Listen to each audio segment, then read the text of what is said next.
আল্লাহ নবীজি বলেন, যদি দেখো এমন যে সৎ লোকের হাতে নেতৃত্ব গিয়েছে, যদি দেখো এমন সৎ লোকের হাতে নেতৃত্ব গিয়েছে, যদি দেখো এমন ধনী লোকেরা দান খয়রাত করতেছে, যদি দেখো এমন যে সমাজের সকল কাজ পরামর্শক্রমে হইতেছে, এমন পরিস্থিতি যদি দেখো, তাহলে তুমি দুনিয়াতে তোমার বেঁচে থাকাই ভালো।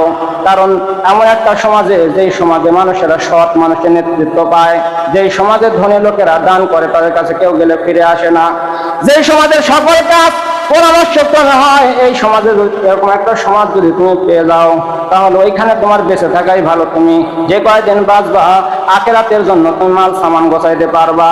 কিন্তু যদি এমন হইয়া যায়, অসৎ লোকদের হাতে নেতৃত্ব চলিয়া যায়, সমাজের অসৎ লোকেরা যদি নেতা হয়ে যায়, ধনী লোকেরা যদি কৃপণ হইয়া যায়, তাদের কাছে কেউ গেলে কোনো দান খয়রাত পায় না। আর যদি সমাজের কোনো কাজে যদি কোনো পরামর্শ না হয়, কেউ কারো ধার না ধারে, এমন একটা পরিস্থিতি যদি সৃষ্টি হইয়া যায়, তাহলে বাঁচিয়া থাকার চাইতে তোমার মরিয়া যাওয়াই ভালো। এমন একটা সমাজের পরিস্থিতি কিয়ামতের আগে সৃষ্টি হয়ে যাবে। অসৎ লোকেরা নেতা হবে, মূর্খ লোকেরা মানুষের মধ্যে ফতুয়া দিবে। বোঝেন নাই?